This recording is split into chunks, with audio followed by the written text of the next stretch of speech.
हूँ। जली को आग कहते हैं, बुझी को राख कहते हैं, और जो उस राख से बारूद बना दे उसे योगी आदित्यनाथ कहते हैं। किलस जाएंगे ये नाम। रावलपिंडी के दिल में जब खोट दिखाई देता है, उनको सपने में भी बालाकोट दिखाई देता है। हमने डर को कूटनीति से दूर हटाकर रखा है और दिल्ली के सिंहासन पर एक शेर बिठाकर। इनके नेता शिक्षा मंत्री जी कहते हैं मैं भगत सिंह हूँ। भगत सिंह क्या एक के साथ एक दारू फ्री देते थे? आप बताइए। बहारों की रुत है फिर भी यहाँ गठबंधन का चेहरा मुरझाया हुआ है, और एक साथ साइकिल हाथी हाथ कांपते हो तो समझो वो मोदी से घबराया हुआ है। न बीजेपी इनसे हर मोदी। सोचिए, जो न सांप और नेवले की लड़ाई करते थे, जो सांप और नेवले की लड़ाई करते थे, आज वो एक साथ आ रहे हैं। कोई ना कोई तो जब आप कह रहे हो कि बीजेपी का सुपड़ा साफ हो रहा है, तो भैया डर क्यों रहे हो? आप क्यों डर रहे हो? मतलब कोनो फिर के महीने भारत में किसी ना किसी स्टेट में चुनाव होता है। अगर वो एक साथ हो जाएगा तो देश का कितना पैसा बचेगा? अगर वो पैसा देश की अर्थव्यवस्था और देश के विकास में लगेगा तो इसमें क्या गलत है? नमस्कार, एक बार फिर से स्वागत है अलका टुडे न्यूज़ में। मैं हूं आपके साथ गोविंद। देश में एक नई बहस छिड़ चुकी है कि वन नेशन वन इलेक्शन होना जरूरी है, लेकिन एक टाइम जब था आज़ादी के समय पे, तब जो है लगातार 20 वर्षों तक वन नेशन वन इलेक्शन हुआ था, लेकिन अब फिर से मांग उठ चुकी है। लेकिन बीजेपी सरकार में एक तरफ जो चुनाव आने का चुनाव अगले साल होने वाला है, उसको लेकर भी बहस चल रही है, लेकिन जनता से जानते जनता क्या सोचती है। नमस्कार सर। नमस्कार जी। कैसे देखते हैं वन नेशन वन इलेक्शन के जो है मांग उठ रही है? देखिए पत्रकार महोदय, सबसे बड़ी बात तो ये है वन नेशन वन इलेक्शन आज ये देश की मांग है, और प्रधानमंत्री जी ने भी बोला था यही समय है, सही समय है। भारत का अनमोल समय है। तो जब भारत का अनमोल समय चल रहा है, ये आज G20 की अध्यक्षता कर रहा है, हमारे लिए गौरव के विषय की बात है कि भारत आज G20 की अध्यक्षता कर रहा है, और ये सही समय है हमारे देश के लिए।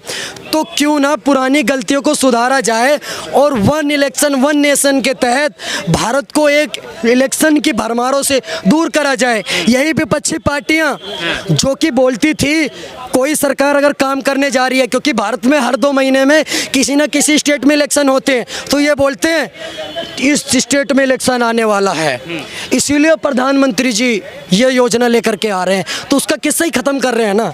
आप किलसोगे ही नहीं, आपको किलसाना ही बंद कर देंगे।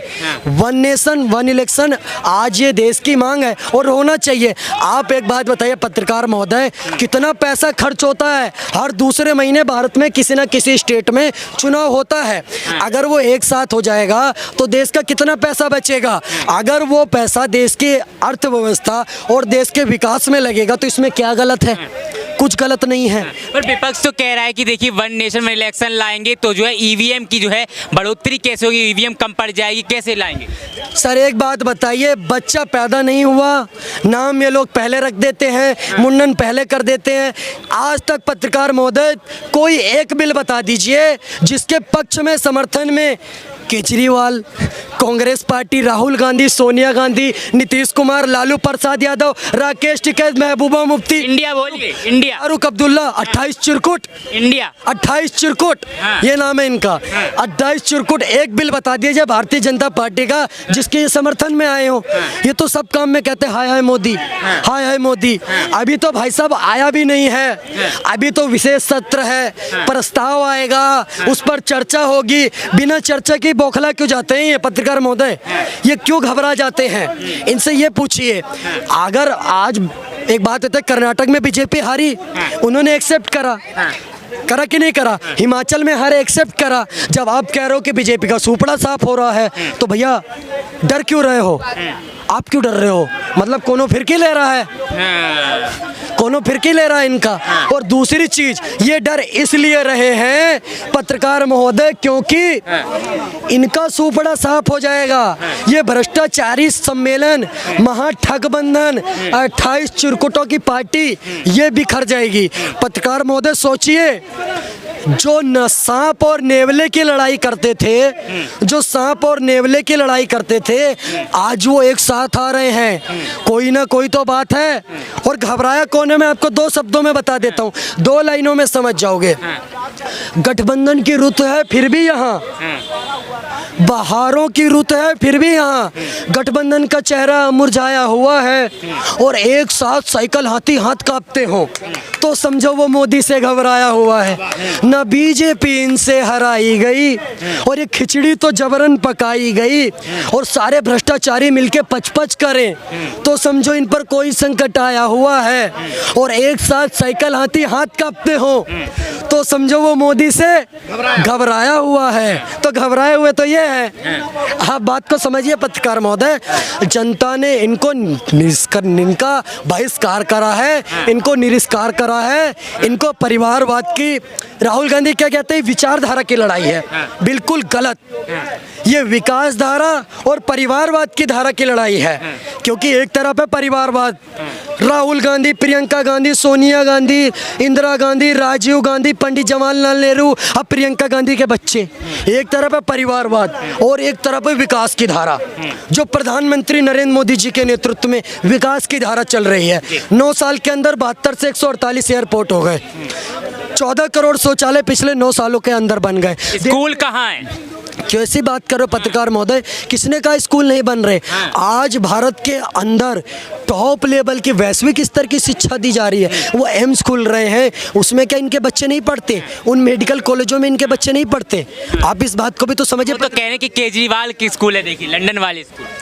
केजरीवाल के ऐसे लंदन वाले स्कूल हैं पत्रकार महोदय कि आपको क्या ही बताऊं। इनके नेता शिक्षा मंत्री जी कहते हैं मैं भगत सिंह हूं।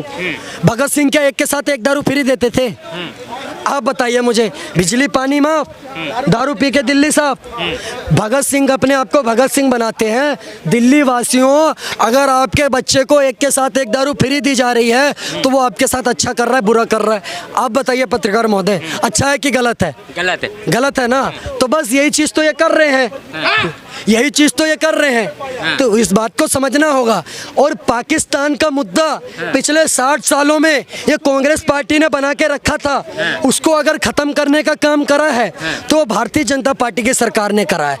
मनमोहन सिंह जी की सरकार में पाकिस्तान डेली सीज फायर करता था, डेली सीज फायर करता था, जवानों के सर काट के ले जाता था।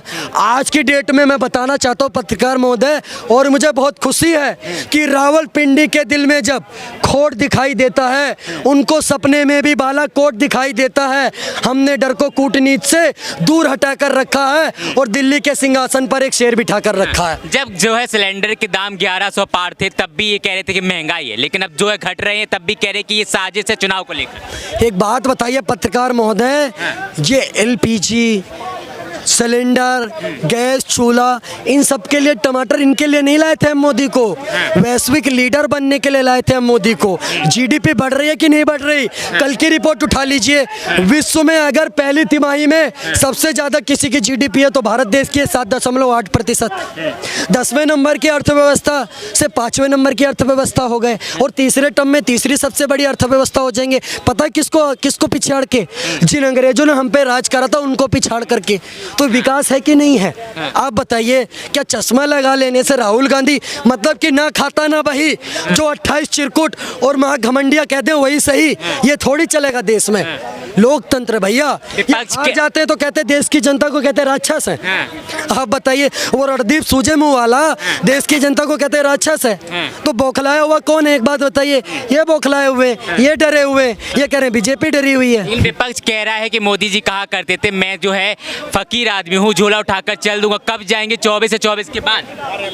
एक बात बताइए पत्रकार महोदय, प्रधानमंत्री तो शेर का बच्चा है, ये गीदड़ झुंड बना करके सारे आ रहे हैं, तो मुन्ने झुंड में तो सुअर आते हैं, शेर अकेला ही आता है। रजनीकांत जी का डायलॉग है ये। और ये तो अभी मोदी जी हैं, मैं तो योगी जी को लाने वाला हूँ। जली को आग कहते हैं, बुझी को राख कहते हैं, और जो उस राख से बारूद बना दे उसे योगी आदित्यनाथ कहते हैं। किलस जाएंगे ये, नाम में इतना पावर है। और एक बात तो बोलनी भूल गया, हेमंता बिश्व शर्मा उससे और ज्यादा किलस रहे आजकल, ये दिखा देना ये।